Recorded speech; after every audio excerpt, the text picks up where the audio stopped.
Good morning, everyone. How are you all? Sir, good morning. I'm Morning, fine, I sir. am fine, What sir. about What you? about you? About you? I'm also fine, thank you. Ansh, also you need to start your video, Ansh Pandey.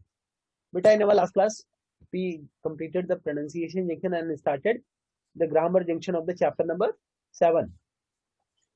In this section, in the grammar junction of the chapter number 7, we have to study about the use of comma, colon, as well as semicolon.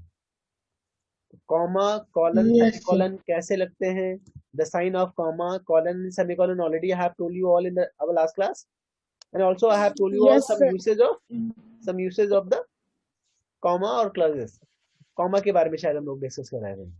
So what we have to do today once again we have to revise the things whatever we have learnt about the usage of the comma. तो comma के usage, colon के usage और semicolon तीनों के usage के बारे में आज हम पढ़ेंगे one by one with the help of your book. Okay. Yes, sir. So let us start the book. So let us open the book. And thereafter also we would be trying our best. अगर हमारे पास समय बचता है, then we would be trying our best to discuss the question answer based on this topic. तो थोड़ा सा हमें जो है स्पीड है जो वो थोड़ा मेंटेन करना रहेगा. हम लोगों ने ये preamble है ऑलरेडी पढ़ा था. Also we discussed lots of things. But now one thing I would like to confirm that whether the words are visible or not जो यहाँ पे लिखे हुए पेज पे, because ये बहुत ही प्रॉपर तो स्कैन नहीं किया गया है, थोड़ा सा ब्राइटनेस ज्यादा है. तो आप सभी को विजिबल है, दिख रहा है? सर दिख रहा है. सर दिख रहा है. ठीक है. तो ऑलरेडी भी सर दिख तो कॉमा क्या रहा है, लेकिन कॉलन क्या है. Now we would be talking about one by one sign. The first of all we would be talking about the comma की कॉमा कहाँ कहाँ पे यूज होगा. कॉमा कहाँ कहाँ पे यूज होगा. इसी बीच अभी जब क्लॉज आएगा तो जो आपका क्लॉज वाला डाउट है महक, वो क्लॉज वाला डाउट भी अभी हम क्लियर कर देंगे. पहला ही सेंटेंस आपका क्लॉज से रिलेटेड हो गया. चलो क्लॉज ही पहले मैं बता देता हूँ. क्लॉज क्या है? कैन एनीबडी टेल दैट कि what are clauses, what is clause? Clauses are groups of words with subject and predicate. हाँ, सब्जेक्ट एंड प्रेडिकेट. प्रेडिकेट आपको पता है ना, सब्जेक्ट को छोड़ करके जो बाकी बच्चे होते हैं वो प्रेडिकेट कहलाते हैं. प्रेडिकेट में आपका वर्ब भी हो सकता है और सम वर्ड्स और भी कुछ वर्ड्स आ सकते हैं. तो उसको प्रेडिकेट पढ़ के घबराइए मत. कहीं पे लिखा है क्या? चलिए ठीक है. One more thing. अब क्लॉज को आप सिंपल लैंग्वेज में समझिए. एक होता है सेंटेंस, एक होता है फ्रेज, तीसरा होता है क्लॉज. ये तीनों ही क्या है? ग्रुप ऑफ वर्ड्स हैं. तीनों ही वर्ड्स को, कई सारे वर्ड्स, अकेले वर्ड्स मिला कभी भी ना कोई सेंटेंस बन सकता है, ना ही कोई क्लॉज बन सकता है, ना ही कोई फ्रेज बन सकता है. All these three are the group of the words. Group of words आपका फ्रेजेस भी है, क्लॉजेस भी है, सेंटेंसेस भी है. बट अंतर क्या है? जो फ्रेज और क्लॉज होते हैं, दीज आर द महक बेटा क्या है? कोई आपको डिस्टर्ब कर रहा है क्या? उसको बाहर करिए, उसको बोलिए कि हमें अभी पढ़ाई हो रही है. जो भी ठीक है, ये पढ़ाई के समय ये सब नहीं. अब आपने स्वयं वीडियो बंद कर दिया, वो इसका क्या मतलब निकलता है? आपने टीचर्स को अवॉइड कर रही हो. कोई बात नहीं, मतलब यही आपने सीखा है. अब वीडियो बंद कर देंगे ना, आप देख पाएंगे ना, आप बोलेंगे. कोई बात नहीं, मैं आपको देखूंगा तो भी नहीं बोलूंगा अगर ऐसा ही है. चलो हम लोग बात कर रहे थे क्लॉजेस, फ्रेजेस एंड सेंटेंसेस की. ये तीनों ही आपका ग्रुप ऑफ वर्ड्स है. तीनों ही ग्रुप ऑफ वर्ड्स है, लेकिन तीनों में अंतर वीडियो ऑन है. अंश पांडे, मैं आपकी बातें नहीं कर रहा हूँ, लेकिन फिर भी आपका वीडियो बंद है. अच्छा, आपका वीडियो ऑन है. वीडियो आपका ऑन है, लेकिन आप due to the network issue are not getting the moving picture view. ठीक है, कोई बात नहीं.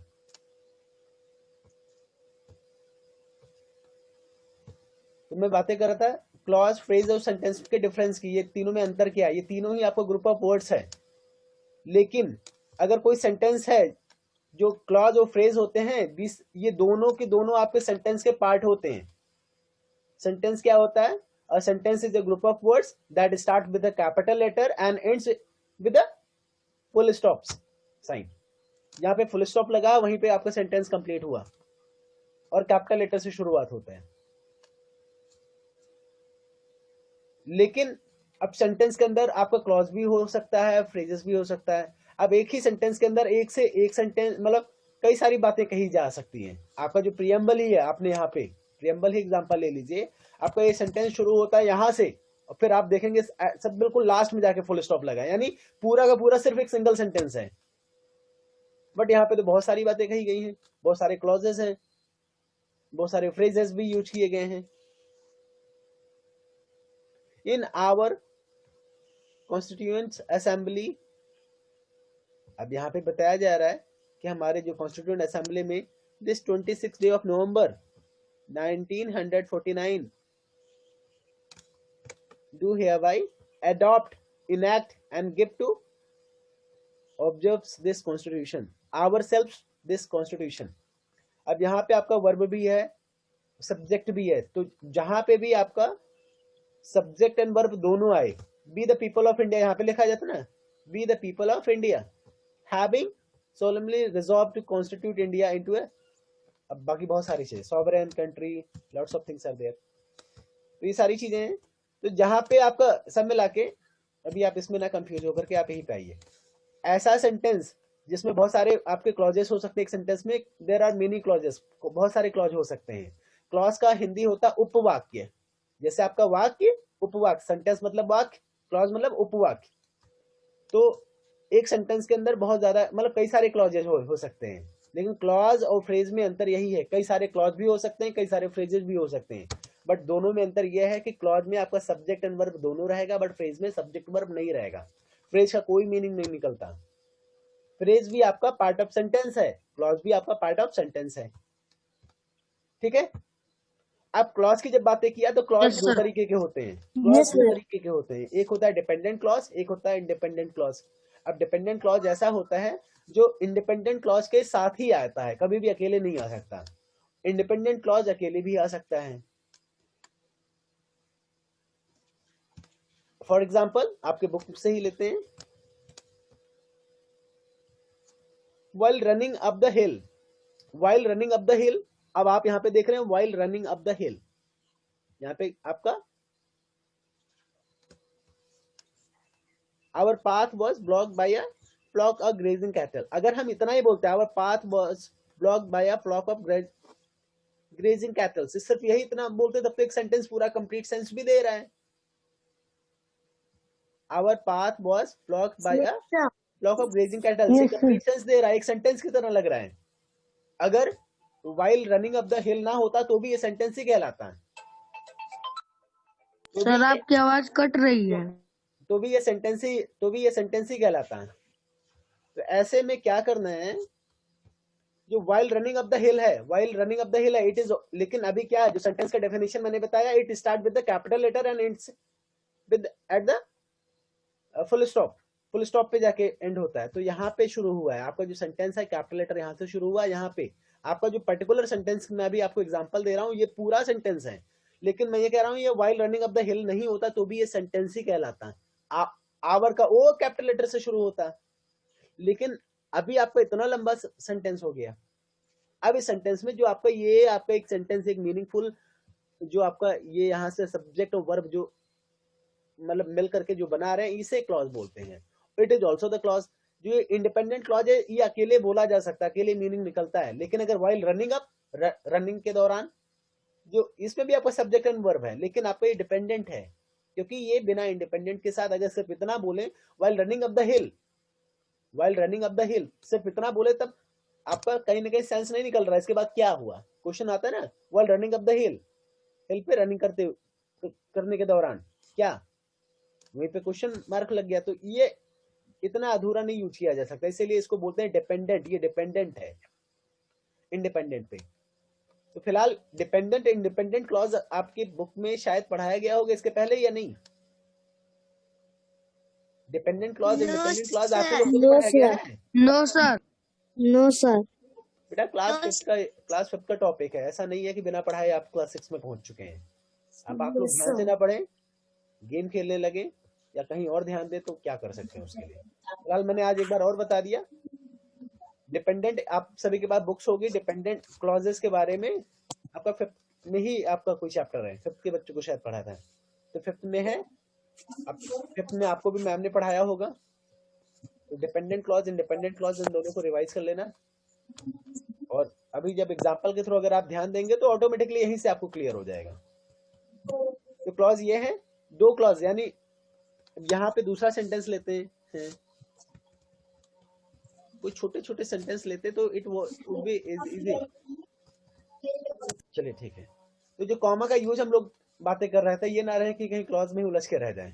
तो कॉमा का यूज क्या कर रहे थे, जो a comma is used between a dependent clause and an independent clause in a sentence. जब आपका कोई डिपेंडेंट क्लॉज और इंडिपेंडेंट क्लॉज एक सेंटेंस में आते हैं तो इन दोनों के बीच में आपको कॉमा का यूज करना होता है, ये चीज ध्यान रहेगी। Yes, sir. Yes, sir. For example, Yes, sir. अब यहाँ पे आपको क्लॉज क्या है ये बताया जा रहा है, क्लॉज मैंने आपको बता दिया है, so I am leaving this one. For example, while running up the bell, while running up the bell ये आपका डिपेंडेंट क्लॉज है। Our path was blocked by the flock of grazing kettles.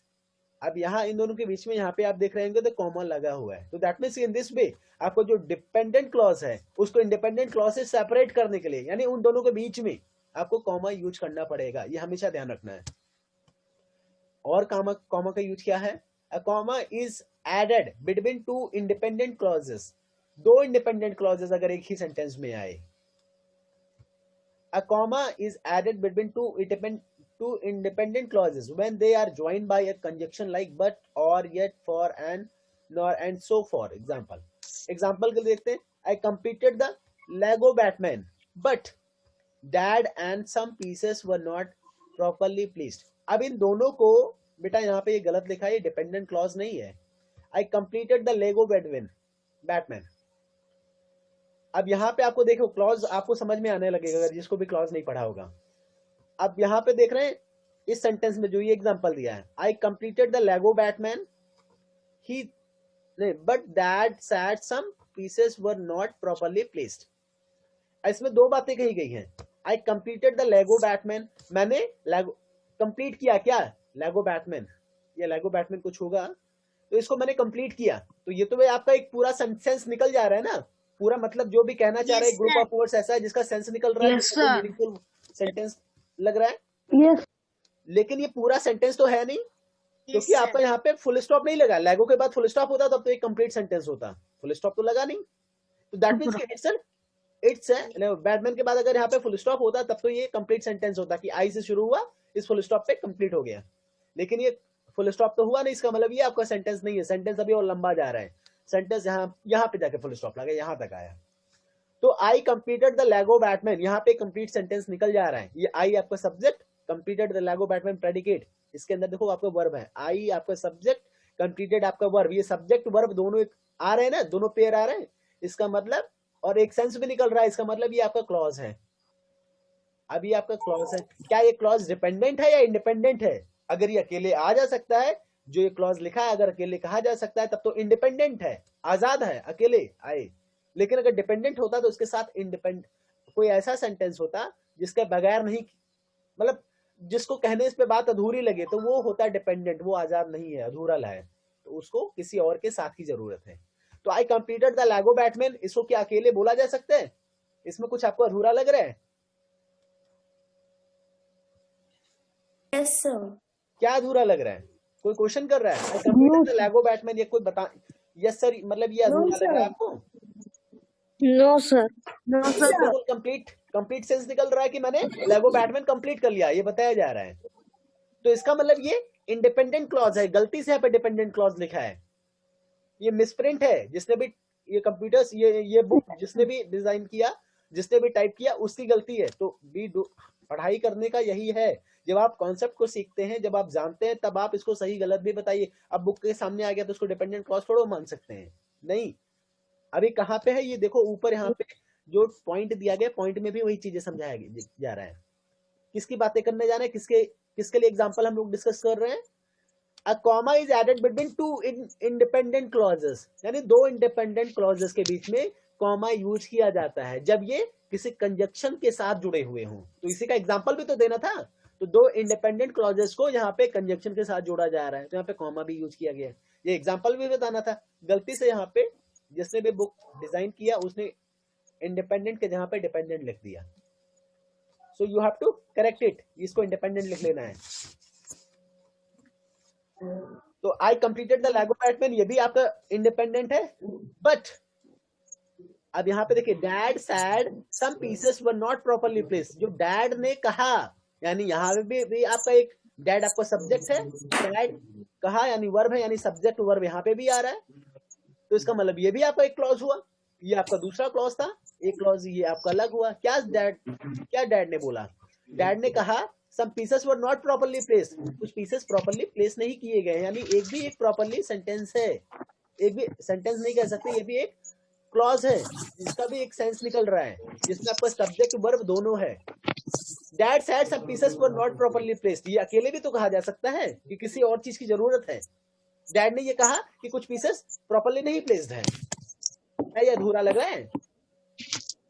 No sir. तो ये भी एक तरीके से independent clause ही है। तो यानी इस सेंटेंस में दो इंडिपेंडेंट क्लॉज है, I completed the Lego Batman plus some places were not dad said some pieces were not properly placed, दोनों के दोनों इंडिपेंडेंट क्लॉज है, और दोनों दो इंडिपेंडेंट क्लॉज को जब आप ज्वाइन करें किसके साथ, कंजक्शन वर्ड के साथ, यहाँ पे बट कंजक्शन वर्ड के साथ जब आप ज्वाइन करें तो कंजक्शन के पहले आपको कॉमा लगाना होता है। क्लियर, ध्यान रहेगा ये कॉमा कहाँ पे लगाना है। Yes sir. चलो आपको डिपेंडेंट क्लॉज का एक और मैं आपको एग्जांपल दे रहा हूं, यहीं पे होगा आपकी बुक में ही, अच्छा इसमें नहीं है।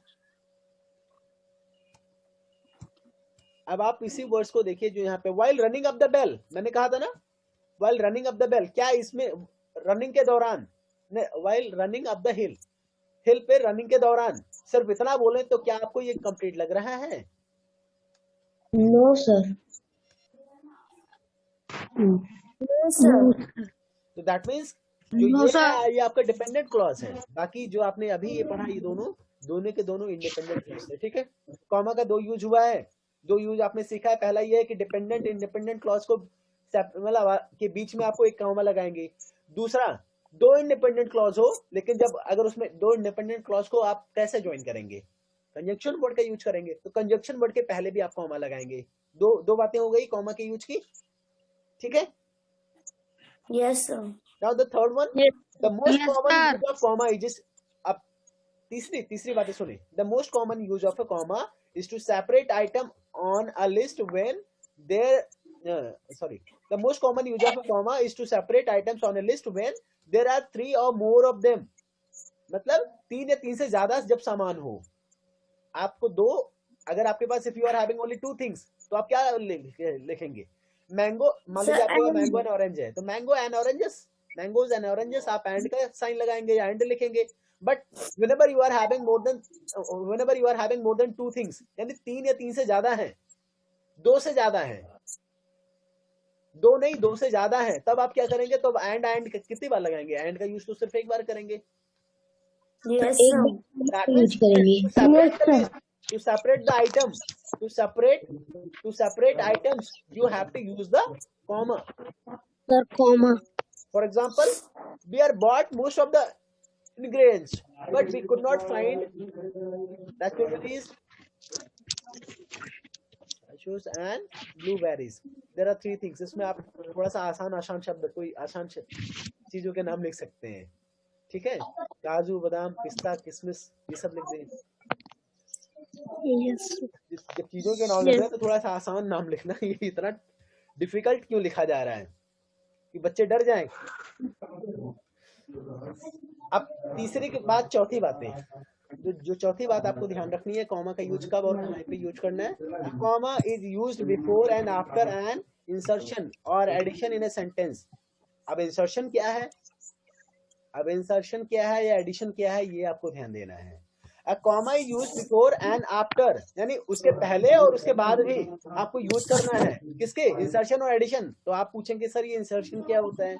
The insertion is usually a phrase that is not essential in the sentence. Insertion होता है एक ऐसा फ्रेज होता है, फ्रेज में आपका मैंने बताया कि सब्जेक्ट वर्ब कोई जरूरी नहीं है, जरूरी नहीं, क्या होता ही नहीं है। सब्जेक्ट वर्ब अगर आ गया तो आपका क्लॉज बन जाएगा, फ्रेज रहेगा ही नहीं। जो फ्रेजेस होते हैं, लेकिन ये ग्रुप ऑफ वर्ड्स होते हैं, एक वर्ड फ्रेज नहीं होता है, कई सारे वर्ड्स मिलकर के फ्रेज जिस जो कि मीनिंग भी बदल देते हैं कई बार। तो जो आपके फ्रेजेस होंगे अगर बिना यूज के अगर आते हैं तो that is called a insertion. लेकिन कई बार एडिशन भी होते हैं जो जरूरी होते हैं। अभी we will be talking about that. कहाँ पे गया? The meeting, an otherwise ordinary affair, was made special by his presence. The meeting, an otherwise ordinary affair. अब an otherwise ordinary affair आपका एक तरीके से यहाँ पे क्या है, एक अनवांटेड फ्रेज है, इसकी कोई जरूरत नहीं थी। कहने का मतलब ये कहना क्या चाह रहा है सेंटेंस में, the meeting was made special by his presence. जो मीटिंग है उसकी स्पेशल, उसके अपीयरेंस, उसके प्रेजेंस ने मीटिंग को स्पेशल बना दिया। The meeting was made special, जो मीटिंग है वो स्पेशल बनाया गया by his presence, उसके उपस्थिति के द्वारा। लेकिन an otherwise ordinary affair, what does it mean, मतलब what is the use of this?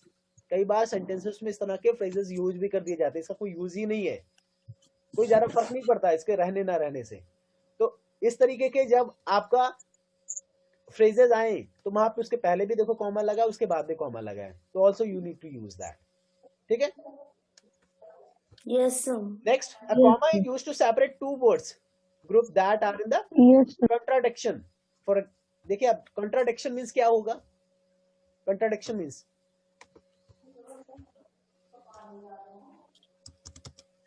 आप अपोजिट समझते हैं? Yes, sir. Yes, sir. उल्टा, जिसका जो भाव है उल्टा निकले। Yes, sir.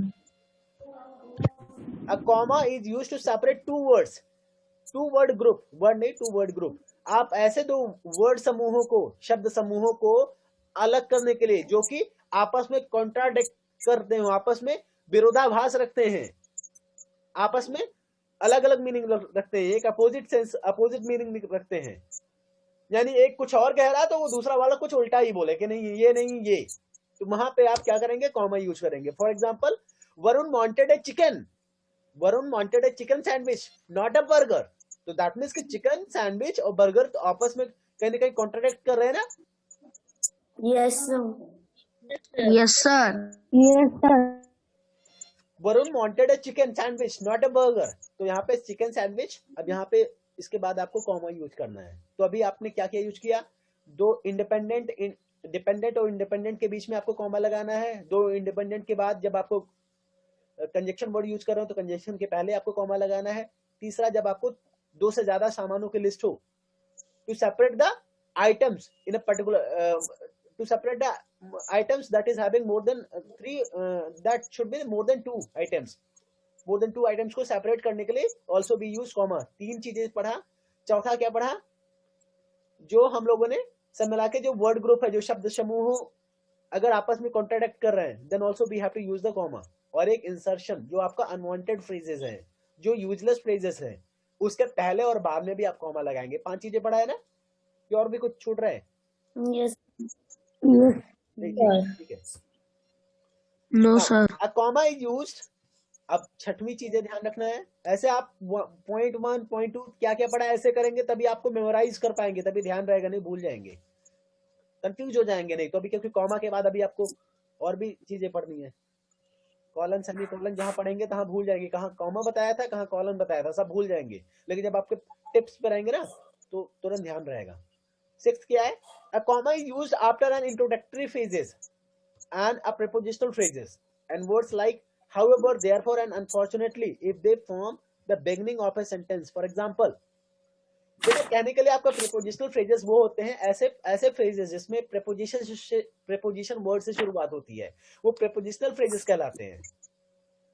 ऐसे phrases जो preposition word से शुरुआत होते हैं वो prepositional phrases कहलाते हैं। लेकिन कुछ phrases ऐसे हैं जो कि शुरुआत ही करते हैं, और ऐसे phrases जो कि इस तरह के वर्ड से, जैसे कि however, देयरफॉर, अनफॉर्चुनेटली, इस तरह के वर्ड से शुरुआत हो, उसमें भी आप कॉमा यूज करेंगे। क्या करेंगे? How you have to use the comma? Let us look into the example. After the debacle against New Zealand, after the debacle against New Zealand, this match is a do or die situation for the Indian team. अभी debacle means क्या होता है? नहीं समझ में आ रहा है। क्या होता है? किसी को समझ में आ रहा है? No sir. No sir. No sir. आपको नो सर। जब कोई मैच होता है तो क्या होता है? कोई जीतता है या हारता है? पराजय, हारने को ही आपको डिबैकल बोलते हैं। This is the another word. ठीक है? डिबैकल, डिफीट मीन्स भी तो मतलब डिफीट मतलब हराना होता है एक्चुअल में, लेकिन अगर कोई हार गया तो क्या? पराजय। वहां पे हम लोग पढ़ते हैं after the debacle against New Zealand, New Zealand से पराजय के बाद, उनसे हारने के बाद, this match is a do or die situation for the Indian team. ये जो मैच है वो इंडियन टीम के लिए डू और डाई वाला सिचुएशन आ गया। तो अब यहाँ पे क्या करना है? कैसे चेंज किया गया? आफ्टर द डिबेकल, आप अब यहाँ पे देखिए, after the debacle against New Zealand, क्या इसमें कोई सब्जेक्ट या वर्ब है? न्यूजीलैंड के बाद, न्यूजीलैंड से हारने के बाद, न्यूजीलैंड से हारने के बाद इसमें कोई क्रिया तो नहीं है, कोई सब्जेक्ट, कोई ऐसी चीज तो है नहीं कि जो मतलब इतने में ही after the debacle against New Zealand, इतने में आपको सब्जेक्ट भी नहीं दिख जा रहा, किसकी बातें की जा रही है? Yes sir. ये भी नहीं पता जा रहा न्यूजीलैंड के हारने के बाद कौन किसकी बात कही। अगर ये यहाँ पे ना होता तो इंडिया की बात किया जा रहा है, ऑस्ट्रेलिया की बात किया जा रहा है, या विरल की बातें किया जा रहा है, मेरी बातें किया जा रहा है, किसकी बातें किया जा रहा है? नहीं क्लियर है? That means it's a phrases, it's a phrase. ये फ्रेज है आपका, ये फ्रेज आपका आफ्टर से शुरुआत हो रहा है। तो after the debacle against New Zealand, this match is do or die. अब this match is do or die situation for the Indian team, ये आपका अकेले क्लॉज है। आप इधर देखिए, दिस मैच, अगर ये ना होता after the debacle against New Zealand, अगर ये हटा दो, यहां से गायब ही कर दो, सिर्फ हमें इतना बोलना हो, this match is at do or die situation for the Indian team, क्या ये अकेले कोई सेंटेंस, कोई अर्थ निकाल रहा है? अर्थ तो निकल रहा ना, यह जो मैच है वो इंडियन टीम के लिए डू और डाई सिचुएशन वाला है, अकेले कह सकते हैं।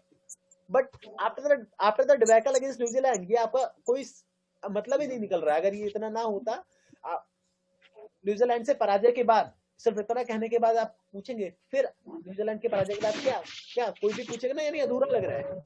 उसके बाद बताइए, उसके बाद ये है, दैट मीन्स कि आपका यहाँ पे फ्रेजेस के बाद कोई प्रीपोजिशनल फ्रेजेस हो या इंट्रोडक्टरी फ्रेजेस हो, उसके बाद आपको कॉमा यूज करना है। उसके बाद आपको कॉमा यूज करना है, ध्यान रहेगा ना? यहाँ पे लिखा comma is used after introductory phases. कोई इंट्रोडक्टरी फेज हो, यानी फ्रेज से ही शुरुआत हो, या कोई प्रीपोजिशनल फ्रेजेस हो या प्रीपोजिशनल फ्रेज हो, तो आप कहीं ना कहीं उसके फ्रेजेस के बाद आपको कॉमा यूज करना पड़ेगा। तो कॉमा का छठवां यूज पता चल गया, ध्यान रहेगा।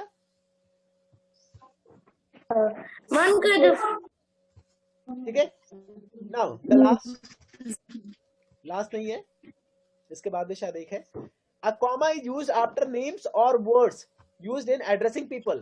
अब एक और चीज ध्यान देना है, कॉमा आपका, a comma is used after the names or words used in the addressing people. जब लोगों को एड्रेस करते समय, आप जब बात करते हैं कि अभी मैं बोलूं महक, you are not focusing on your word, Mahak you are not focusing on your study, तो मैंने लिखा महक, और ये भी बोल रहा हूँ you are not studying on your you are not focusing on your study, यानी महक के बाद मुझे कॉमा लगाना है, you are not focusing on your study, ये तो एक पर्टिकुलर सेंटेंस हो ही गया है, मतलब सेंटेंस का ये क्लॉज है, क्योंकि महक से शुरुआत हो रहा है। तो महक और पूरा फुल स्टॉप, जहां पे कैपिटल लेटर लास्ट में फुल स्टॉप, ये सब मिलाकर के सेंटेंस बनाएंगे।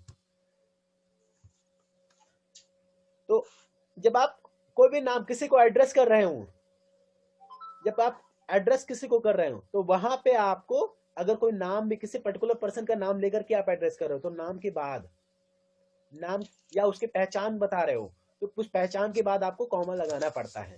कैसे? John please stand up. अब जॉन के बाद जॉन प्लीज स्टैंड अप आप नहीं लिख देंगे। मैं बोलूं Deepika please start your mic, तो दीपिका अगर आपको लिखना है, तो यानी नाम लेने के बाद आप यानी उसको पुकार रहे हो, आप उसको you are calling to the person. तो after taking the name you have to use the comma. इतना ध्यान रहेगा. Not only Yes, sir. even also Yes, sir. a pair of comma is used before and after a special description to the proper noun. अब proper noun क्या है? जब आप किसी particular a pair of commas is used before and after a special description to the proper noun. अब ध्यान देना है, अब आपको कॉमा के दो जोड़ा को यूज करना है. Pair of commas you have to use. कब आपको यूज करना है? जब जो आपको प्रॉपर नाउन को प्रॉपरली कोई डिस्क्राइब कर रहा हो. तो यहाँ पे आपका एक कठिन सा नाम है, इसके यहाँ पे मैं अरुण का नाम लिख दे रहा हूँ. Arun the famous musician. तो अरुण के बाद आपका कॉमा हो गया द फेमस म्यूजिशियन इज इसके बाद भी कॉमा हो गया. Was deaf when he was compose some of the best works. फिलहाल आपका ये जो है इसी को पढ़े, क्योंकि ये आपका जो फैक्ट है, जो आपका ये लाइन आप पढ़ रहे हैं, इट इज अ फैक्ट. क्या है? विथोवेन द फेमस म्यूजिशियन. विथोवेन एक ऐसे फेमस म्यूजिशियन थे who was deaf when they composed some of the best works. तो यहाँ पे बेथोवेन के बाद भी आपने कॉमा यूज किया. अब इसको इनको यहाँ पे डिस्क्राइब किया जा रहा है, इनको यहाँ पे एक तरीके से इनके बारे में बताया जा रहा है. तो इट इज ऑल्सो मतलब with the help of the phrases the famous musician. तो द फेमस म्यूजिशियन आपका कोई सेंटेंस तो है नहीं, कोई क्लॉज तो है नहीं कि सब्जेक्ट वर्ब है, तो एक तरीके से इसको क्या बोलेंगे? फ्रेजेस ही है. Group of words is called the phrases. तो इसके बाद में यहाँ पे कॉमा यूज किया गया. या फ्रेजेस हो या ना हो, आपका फिलहाल बीथोवन और उनके कहीं ना कहीं जो डेजिग्नेशन है, उनकी जो पहचान है वो बताया जा रहा है. उसके बाद उनके बारे में यहाँ पे सेंटेंस बोला जा रहा है. तो उस पहचान के बाद कॉमा यूज किया गया है. तो ये ध्यान रहेगा बेटा. कॉमा और यूज और है. और लास्ट मिनट आपका चल रहा है. Your session is about to be close. तो अभी क्या करेंगे? कल कॉमा के ये 4 पॉइंट्स को डिस्कस करते हुए सेमीकोलन कॉलन, कल नहीं मतलब नेक्स्ट क्लास में आपका ये 4 पॉइंट्स को भी डिस्कस करेंगे. फिर कॉलन और सेमीकोलन को डिस्कस करके हम एक्सरसाइज सॉल्व करेंगे. आज इतना जल्दी 8:50 हो चुका.